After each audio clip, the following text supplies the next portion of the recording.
they could still definitely be extremely motivated for this one, Tank. Do you see the Steelers coming out and finishing this regular season with a dub, maybe covering the 3 points that they're laying too?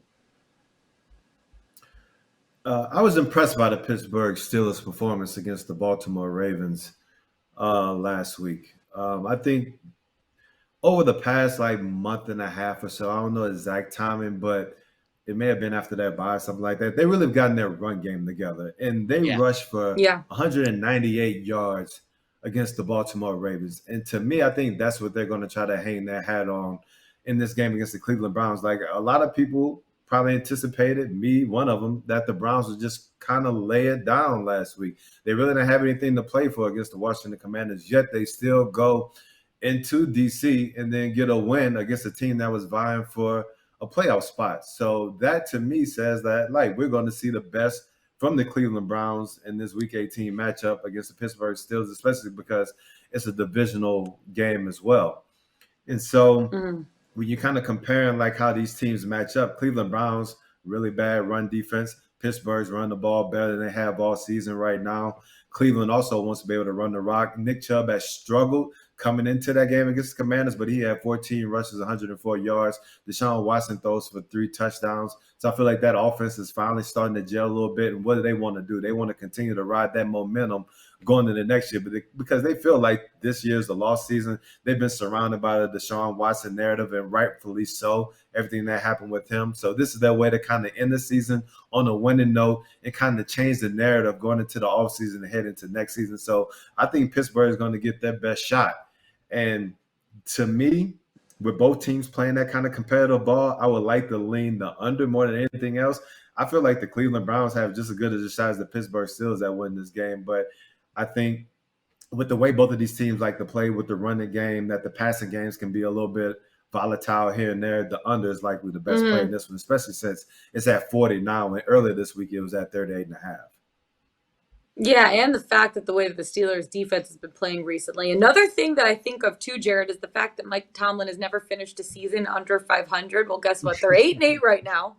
If they lose, this could be the first season that he finishes under 500. You know, 100% he's going to have a solid game script ready to go. But I looked at the Steelers' defense over the last 3 weeks, similar to what Tank was saying. They're only allowing 13 points per game, which is fifth in the NFL, and 216 total yards, which right now is ranked first in the NFL over the last 3 weeks. They're also 18-1 straight up in their last 19 home games against Cleveland. So if you like a trend, that's a trend for you. Would you trust the Steelers to get the win here at home to finish out the season?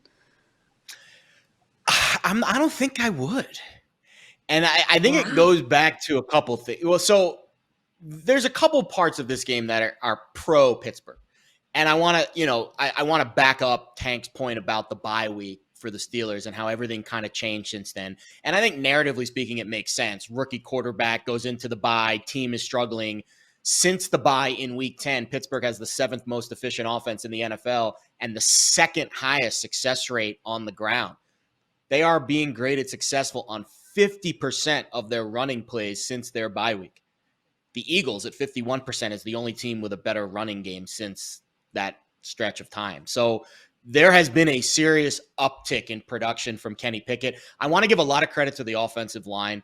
I think, and you know me, Mr. O-line, that's Mhm. where it starts. I mean, how about this? Against the Ravens defense with a rookie quarterback and the season on the line, they allowed 0 sacks and 7 pressures on Sunday night against Baltimore. That is really impressive. Very impressive performance from the Steelers offensive line, which has been very intact all season long. When I look at the line here and I see it touch 3, that's where I kind of get a little scared because Mhm. this is getting to the point where we're getting a little stretched on Pittsburgh. And I don't know about you guys, but I don't trust Matt Canada as far as I can throw him. So I feel like there's a lot of positive things for the Steelers right now, but they're still a very, I would say, overvalued team in this spot, considering where Deshaun Watson currently is, which I think is a couple of steps ahead of maybe where the initial narrative was on him. He looked great. He looked great last week on the road against a good defense, chucking it all over the yard. Amari Cooper clearly in his favorite target. And I think overall, this is a spot where I probably would go against the motivational narrative because this line has moved 3 points in Pittsburgh's favor just based off of the quote, Pittsburgh needs the game and the Browns don't. And I don't know if the narrative here matches that up because, man, these AFC North games, they don't lay down for these games.